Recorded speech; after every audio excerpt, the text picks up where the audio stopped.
Okay guys, hari ni aku nak review satu unit Nissan Navara tahun 2022 untuk model V 2.5cc.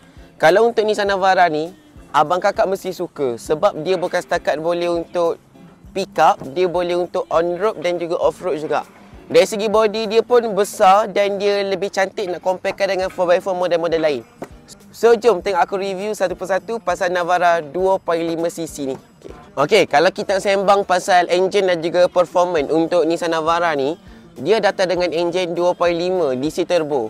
So untuk model ni dia menghasilkan 185 horsepower dan 450 Nm top bersamaan dengan 2000 RPM lah. Apa yang menarik pasal Nissan Navara ni sebab dia menghasilkan 450 Nm top daripada awal.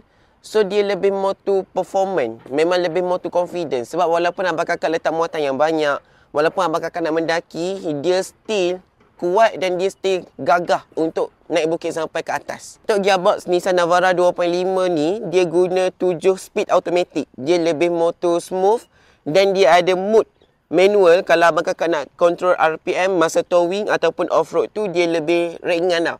Bila kita memandu, untuk Nissan Navara ni dia memang paling selesa. Sebab Nissan Navara ni dia famous dengan suspensi, dia bukan leaf spring, tapi dia guna multi-link coil spring belakang. Buatkan Navara antara pickup paling selesa untuk daily use. Dia kurang bouncing, kurang hentakan bila kita lalu jalan rosak. Dari segi handling pun dia best dan dia sangat-sangat stabil. Bila kita pecah dekat atas highway, walaupun Navara ni dia badan besar, tapi dia rasa padat dan dia rasa steady. Kalau abang kakak tengok dari segi reka bentuk untuk Nissan Navara 2.5 diesel ni, dia model facelift antara 2021 dan juga 2022. Sebab kalau model ni dia memberi perubahan yang besar lah untuk Nissan Navara ni.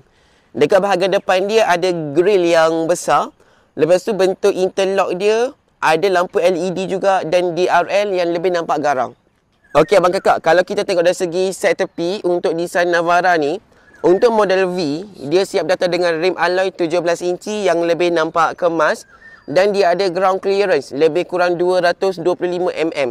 Memang sesuai kalau abang kakak nak masuk side ataupun abang nak laluan yang tak rata.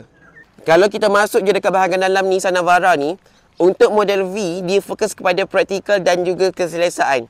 Dari segi material, dekat bahagian dalam dia simple tapi dia tahan lasak. Seat selesa, leather. Lepas tu dia ada ruang kaki belakang yang luas sesuai untuk kereta family car. Dari segi infotainment, dapat screen dengan Android Auto, ada Apple CarPlay bergantung kepada unit. Aircon belakang pun ada. Kalau abang kakak yang mana sedang mencari Nissan Navara ni, boleh dapat dekat Carco dengan harga 87,780 untuk selling price. Untuk more information, boleh terus follow Carco. Okay, bye-bye.